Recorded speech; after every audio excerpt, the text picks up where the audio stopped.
Halo semuanya, selamat datang kembali di video analisa harian XAUUSD bersama Amadana. Ini adalah analisa harian XAUUSD pada hari ini, tanggal 17 Desember 2024 hari Selasa. Seperti biasa, jika kalian semua suka dengan videonya, jangan lupa like dulu videonya, subscribe bagi yang belum subscribe, hidupkan lonceng, dan di-share ke yang lain. Oke, untuk kemarin secara news kita melihat data yang keluar berdasarkan kemarin itu hasilnya mix ya. Yang pertama dari segi manufaktur PMI di Amerika itu mengalami penurunan dari 49,7 ke 48. Tetapi dari segi services PMI itu mengalami kenaikan cukup signifikan dari berapa ini? Nggak kelihatan angkanya. Dari mana deh? Kita buka kalender dulu ya. Kemarin itu adalah flash manufacturing PMI di angka 58, sebelumnya sih 56 dan juga signifikan naik ya. Dari 58, di sini 58, kemudian di sini 56, Oktobernya 55. Jadi bisa dikatakan ini dari data services PMI di Amerika mengalami kenaikan cukup signifikan dari 56 ke 58. Hasilnya apa? Di jam 10.45 kemarin, di jam 10.45 di sini ya. Nah dia 10.45 ya, ada penurunan sedikit lah ya, ada penurunan sedikit sebelum akhirnya marketnya naik lagi. Jadi nggak terlalu berdampak signifikan karena hasilnya mix, ini turun dan ini naik.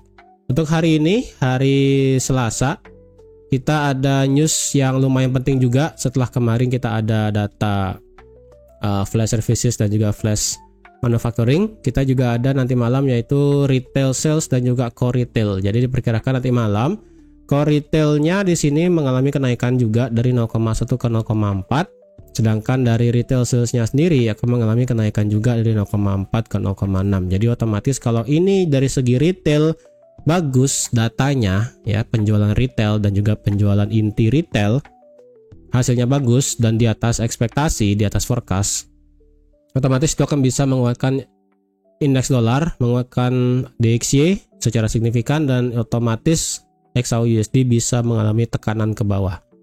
Dan juga kalau ini misalnya mengalami hasil yang merah, otomatis itu juga akan berpengaruh signifikan nanti ke XAUUSD-nya. Karena untuk sekarang saat ini korelasi antara gold dan juga indeks dolar itu masih korelasinya negatif. Ya, masih berjalan normal korelasinya, bukan positif. Biasa positifnya kan berarti mereka sama-sama naik ya. Ini naik dan ini juga naik, berarti sekarang korelasinya ini negatif. Oke, kemarin berdasarkan analisa terakhir ya kan, jika kemarin ada yang nge-buy di sini berdasarkan time frame H1 ada bullish engulfing ya kan. Bullish engulfing, jika ada yang nge-buy di sekitaran 2650, 2651, kalian take profitnya itu pas pas nyampe di sini di 2664 atau enggak 2660 ya, atau enggak nyampe 100 pip ya kan. Jadi kalau misalnya kalian ada yang open di 2652 atau enggak pada saat kalian nonton ini, at least berarti antara kayaknya kalian nonton tuh antara jam 12 siang atau enggak jam 1 siang ya kan. Itu 2652 lah ya, at least kalian ada open. Berarti stop lossnya di sini kan 93 pip. Jadi kalau dicari 1 banding 1 dengan take profit sampai 2662 100 pip, berarti masuk 1 banding 1-nya. Jadi kalau ada yang nge-buy di sini, saya pribadi sih nggak nge-buy ya, karena jujur belum. Kalau ada yang nge-buy kemarin di sini ada bullish engulfing-nya di sini, ya kalian juga sudah profit. Dan kalau ada yang nge-sell juga di sini dari 2660 sampai 2664, ini kalian sudah dapat profit juga. Contohnya di sini ada bearish engulfing-nya di time frame M30. Ya, M30 ada bearish engulfing, kemudian di retest lagi sekali, gagal, kemudian marketnya turun. Walaupun ini sebelum news ya, sebelum news. Oke, sekarang bagaimana untuk hari ini? Well, untuk hari ini kalau dilihat dari bentukan candlenya sendiri ya, ini kan marketnya otomatis sudah belum sih sebenarnya, ini dia belum nge-break high di 2664. Nah kalau dilihat kan ini tertingginya itu di 2664,4, sedangkan kemarin tertingginya itu 2664,28. Ya nyaris tipis banget sih sebenarnya. Apakah ini bisa saya kategorikan sebagai untuk ambil swing sekarang? Belum ya, karena ini kan masih ada confluence-nya di sini. Bentar saya tutup dulu ya. Ini masih ada confluence-nya. Yang pertama, ini trendline masih ada, trendline turun masih ada. Tetapi dari segi area untuk kita nge-sell di atas ini sudah tidak bisa. Ya, ini sudah tidak bisa dijadikan untuk area sell 2660 sampai 2664. Karena dilihat sekarang di sini berarti marketnya cenderung untuk bisa melanjutkan kenaikan sekarang. Nah, kalau dengan demikian bagaimana? Ya, kemarin kan saya sudah katakan kalau ini marketnya bisa naik, ya, naik dalam artian kemarin kan di sini ya, kalau memang marketnya itu memang bisa luar biasa naik, ya atau nggak sideways, maka worst case-nya adalah sampai sampai 24 jam kemarin kan, 24 jam berarti sampai nanti siang ya. Nanti siang kita akan lihat sekitar jam 1 atau nggak sekitar jam 12 apakah market ini bakal bisa ngebreak di atas trendline atau enggak. Karena kalau dilihat dari segi time frame H4 ini penutupan lagi 1 jam, berarti otomatis 4 jam berikutnya berarti kan jam 1 ya, jam 1 atau enggak jam 2 itu berarti otomatis marketnya bisa break antara dia break trendline atau enggak malah tetap turun di bawah trendline. Nah, kalau H4-nya bisa di atas 2660 ya, di atas 2660 saya rasa itu bisa menjadi trigger untuk bisa buy nanti. Ya, karena kalau dilihat sih memang di sini untuk next target selanjutnya ya, untuk next target selanjutnya kalau kalian ada yang ingin nge-sell, benar kan tadi ya di sekitaran kayak kemarin ya kan 2675 selaku support become resistance-nya. Tapi kalau dilihat dari segi time frame M30-nya sih ya, ini kan perfect ya, 2675 selaku support become resistance yang perfect banget, udah di retest. Nah, tetapi dari segi bentukan adanya area supply yang bisa dipakai itu di sini ya, sebesar ini dari 2668 sampai 2672. Nah, karena ini mepet ya, dari 2668 sampai 2672 karena ini mepet banget dengan area support become resistance-nya yang ada di 2675, saya pribadi sih di sini kayak kemarin di sini. Jadi karena ini sudah nabrak area kemarin supply turun, dan kalau ini break dan juga nabrak ini kemudian turun lagi, terjadi pembalikan lagi sekali, baru saya akan ngebuy. Ya, ngebuy, saya rasa ngebuy ini akan saya kategorikan swing. Ya. Kalau saya ambil contoh ya, misalnya seperti ini, misalnya pergerakannya seperti ini ya, dia sudah kena, turun, naik, ngebreak trend line, kena supply atau enggak kena support become resistance-nya di sini 2675 dan kemudian ngedrive turun, ngetes 2660 mungkin secara time frame H4, baru saya akan ngebuy di sini. Stop loss-nya di mana? Saya nggak mau stop loss-nya di bawah demand, saya stop loss-nya di bawah ini, di bawah low. Berarti otomatis dengan demikian ini kan marketnya sudah ngebuat structure yang namanya higher high dan higher low. Nah, dengan demikian berarti saya akan taruh stop loss-nya di bawah ini, di bawah low paling valid terakhir di sini, di bawah 2643. Di toleransinya di sini memang agak besar ya, 180 pip atau enggak hampir, kalau kalian ini pun kalau ngopennya di 2660 ya. Ini kan 2643. Jadi saya pribadi mungkin agak toleransinya agak saya besarkan nanti, saya rasa antara sekitaran 180 pip atau enggak saya ekstrimkan sampai 200 pip di sekitaran 2640. Nah, dengan take profit sekarang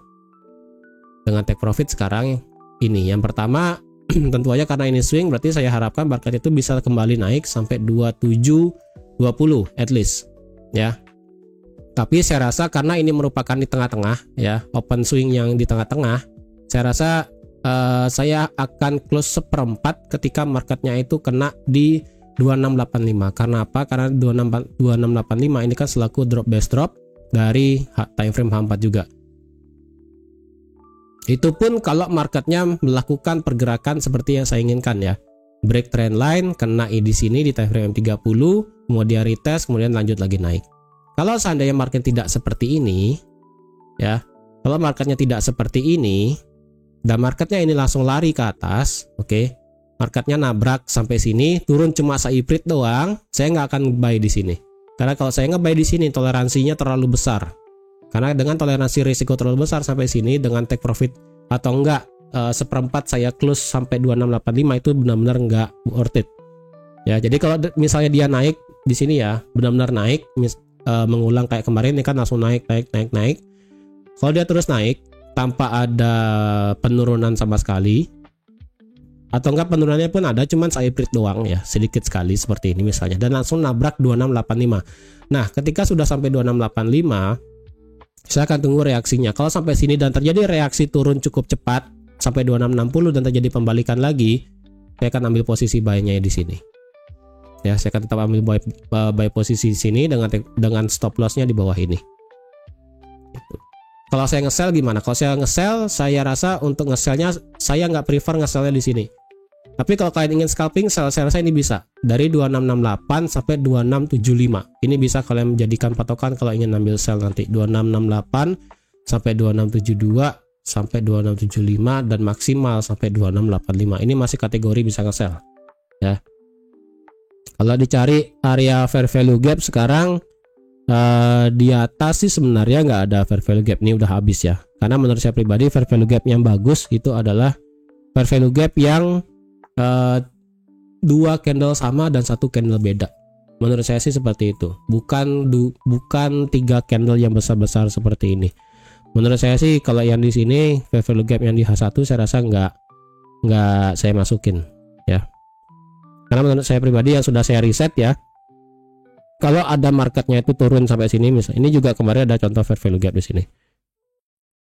Ini kalian bisa lihat, memang dia break fair value gap, tapi dia ngejar demand di sini, marketnya langsung naik. Kemudian contoh lagi fair value gapnya di sini, ini kecil fair value gapnya. Kalau ditarik, ya sempat turun di bawah fair value gap, kemudian mantul lagi naik. Ini yang saya katakan fair value gap yang lebih, menurut saya lebih make sense. Ketika ada dua candle yang sama, tapi satu candle yang berbeda, gitu. Jadi kalau dilihat di sini sih fair value gap yang sisa cuma ini doang ya. Sisa ini doang fair value gap dari time frame H1. Tapi kalau dari time frame M30 di sini ada fair value gapnya. Ya, di sini. Kalau dicari paling atas ya di sini juga ada. Tapi menurut saya sih fair value gap lebih better sih di time frame yang agak besar dari segi H1, H4 dan juga daily. Gitu. Jadi kalau ada yang ngambil sell masih bisa ya di sekitaran 2668. Nah, sekarang kalau kita hitung-hitung target sekarang. Oke. Memang sih di sini dia belum nge-sweep high-nya di sini. Ya, high-nya di sini untuk benar-benar terjadi change of character memang belum. Tapi di sini dengan dia sudah ngambil area supply, full diambil area supply-nya. Benar-benar full diambil area supply-nya dan kemudian turun. Nah, sekarang sih ya per video sekarang ini turunnya sudah berhenti sampai 2648 kemarin malam di sini. Yang sekarang pagi ini marketnya bergerak naik. Kalau semisalnya dan market ini terus bergerak naik dan ngebreak high-nya tadi di 2664, maka otomatis akan terjadi yang namanya change of character. Oke. Jadi change of character berarti ini marketnya benar-benar berhenti di sini, dan kalau ditarik berdasarkan Fibo dari sini dari 2643 sampai tertingginya di 2664, ini marketnya berhenti dan close di 61,8. Oke. 61,8. Dan kalau dia ngebreak titik nolnya sendiri, maka otomatis kita bisa balik Fibonya untuk mencari extension. Untuk extension yang pertama pas banget 1272 itu adalah di 2668 dan 1618 ini mepet dengan 2675. Makanya kalau kalian ingin sell ini masih bisa di teritori 2668, 2672 mentok sampai 2675. Ini teritori yang bisa untuk di sell karena ini merupakan extension Fibo jika memang titik nolnya tadi ya. Jika memang titik nolnya nanti ini berubah, dilewatin, tunggu di sini. Nah, untuk masalah target terjauh sekarang ya, berarti sekarang kita pakai yang namanya trend base Fibo. Kalau ditarik dengan trend base Fibo, maka 100%-nya ada di 2668. Jadi otomatis di sini kita masih bisa nge-sell ya. 2668 masih oke. Ini teritori M30 juga area supply-nya ya kan. Ini masih bisa target sampai sini. Dan maksimal targetnya dari segi time frame H1 sampai 2682, 2686 sampai 2690, yang dimana juga ini otomatis menjadi area supply juga di time frame H4, yaitu drop base dropnya di sini. Seperti itu ya. Jadi kalau saya ingin nge-buy gimana? Di sini saya agak sedikit ragu nge-buy karena saya better sekali lagi kayak tadi ya. Ini lewat 2660 lewat secara H4, trend line juga lewat, dia nabrak supply, marketnya turun antara retest 2660 atau enggak 61 atau enggak 5958, terjadi pembalikan saya akan nge-buy, saya akan ambil parsial ketika marketnya sudah naik sampai 2685. Oke, saya hanya akan nge-buy di sini. Ini skenario 1. Oke, kalau mau nge-buy. Skenario 2 kalau mau nge-buy adalah jika marketnya ini lari, ya, lari terus nggak pakai obat, ya berhenti sih ya. Ini karena tadi kan di 2668 sepertinya bakal ada reaksi. Nah, reaksinya kita akan lihat. Kalau reaksinya cuma seiprit doang, cuma sedikit seperti ini, turun sampai 2665 lah let's say. Kemudian lanjut lagi rally sampai 2685, saya nggak akan nge-buy. Ya, saya akan tunggu reaksi dari 2685. Kalau dari 2685 reaksinya cukup at least sampai 2670 atau enggak 2665 ya, atau enggak 2668, di sini baru saya akan nekat nge-buy, tapi dengan konfirmasi yang pasti baru saya akan nge-buy. Seperti itu. Nah, kalau saya nge-buy di sini di 2668, stop loss saya mungkin akan ekstrim di sini. Saya rasa nggak bakal ekstrim sampai 2643 karena kalau dicari sih di sini kalau nge-buy di sini ya, stop lossnya itu kalau di sini itu 200 pip ya, memang ada kurang make sense sebenarnya. Cuma kalau dicari ini 200 pip di 2643 dengan take profit misalnya sampai 2700, memang sih 1,8 risk reward rasionya. Makanya ini termasuk kategori swing sebenarnya. Ya, jadi kalau saya mau swing seperti itu. Oke, itu skenario 2 untuk nge-buy ya. Jadi seperti itu. Kalau ingin nge-sell gimana? Kalau saya pribadi buat nge-sell, saya akan tunggu reaksinya di sini. Ya, seperti ini. Kayak kemarin di sini. At least di time frame M30 atau enggak M15 ya. M30 atau enggak di M15 terjadi nabrak di sini, konfirmasi bisa balik. Bukan balik.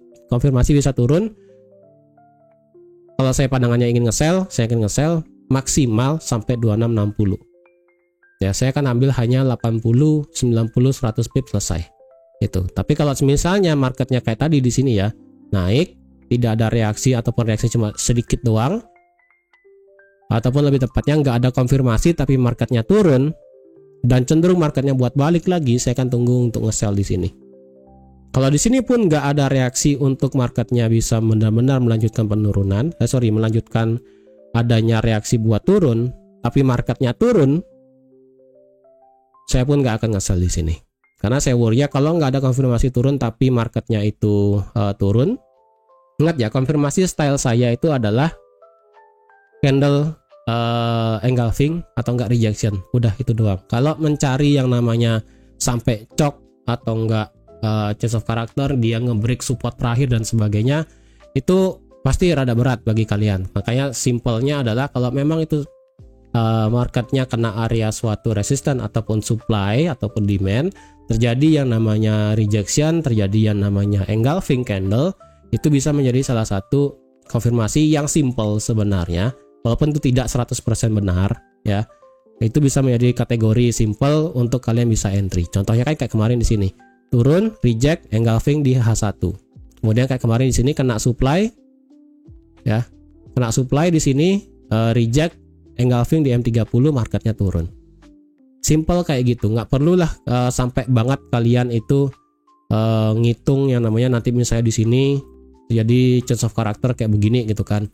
Ya, kalau memang style kalian itu tradingnya dengan style SMC, ICT gitu kan, harus dia melakukan change of character baru kalian nge-sell, ya it's okay, nggak masalah. Tetap aja ya, tidak selamanya style trading dengan ICT, SMC pun tidak selamanya itu 100% benar juga. Ya, karena misalnya kalau di M30 kalian ngelihatnya itu mungkin sudah cok tapi M5-nya tidak sesuai, atau enggak M5-nya cok tapi M30-nya enggak gitu kan. Nah, itu rada bias sebenarnya. Kalau sudah rada bias seperti itu, kalian takutnya bingung sendiri. Makanya kalau saya pribadi, yang simpel-simpel aja, yang gampang-gampang aja. Ketika sudah marketnya masuk area supply demand, ada rejection atau enggak ada engulfing, dah paling gampang, udah ambil posisi.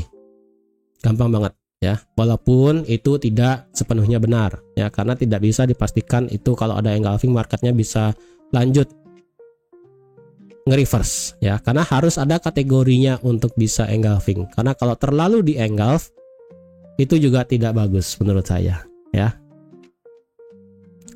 Paling contoh adalah seperti ini dan seperti ini. Ini dua contoh yang bisa dikatakan cukup bagus. Terutama yang di sini sih. Di sini yang kemarin mental di sini pada saat saya buat video ini contoh kategori bullish engulfing yang bagus. Oke. Seperti itu. Kalau ada yang ingin nge-sell silahkan di sini. Kalau ingin nge-buy, tunggu ada reaksinya baru kalian ambil sell. Ya. Dari bentukan daily kemarin sih di sini masih santai aja sih ya. Ini masih relax banget. Dari segi indikator di sini RSI-nya flat di 50. Kemudian dari segi stokastiknya melebar sedikit tapi sudah mulai ada penekuk untuk naik lagi ke atas. Dari segi time frame H4 di sini stokastiknya sudah mulai keluar dari zona overbought ya. Sudah mulai keluar dari zona oversold, Sudah mulai keluar dari zona oversold, kemudian marketnya di sini berusaha untuk keluar dari zona oversold. Sekarang di sini masih di angka 20. Dari segi time frame RSI-nya di sini berusaha untuk naik lagi di atas 50.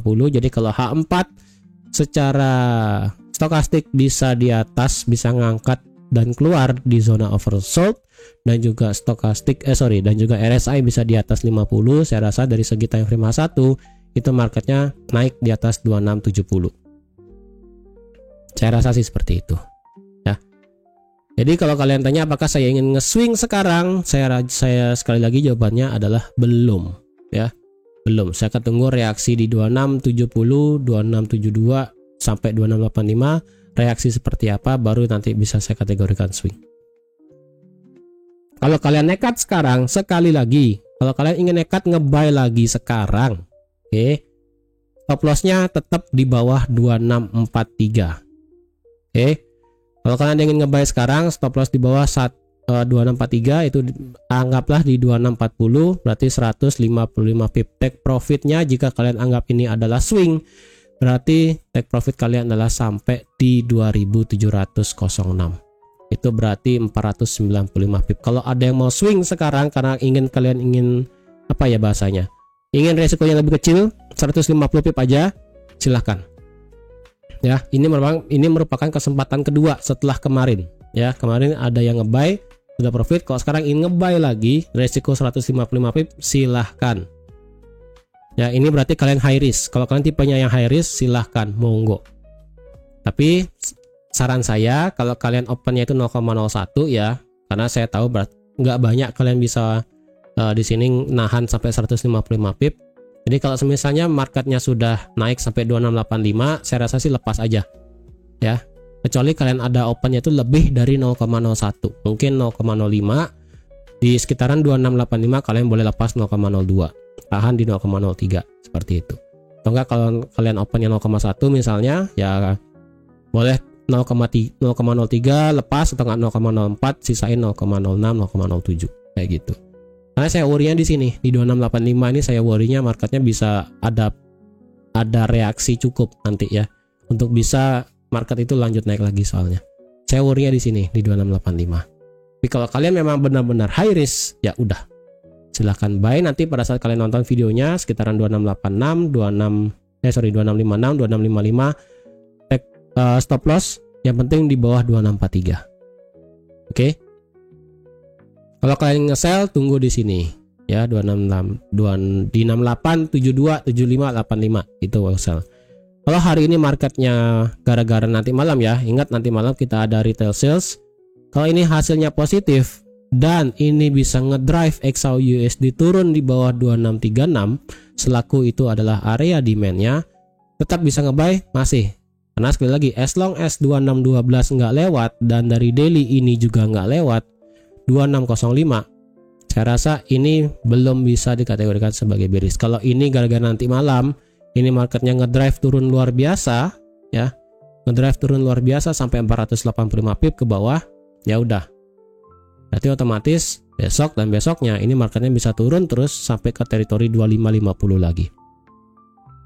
Oke, siapa tahu ya kan, ini gara-gara news nanti malam ini misalnya retail sales 1%, kemudian core retailnya juga 1%, wah itu otomatis ini XAUUSD drop parah, bisa sampai 2620 gitu. Makanya kalau kalian ingin high risk nge-buy sekarang it's okay. Kalau saya pribadi tunggu reaksi.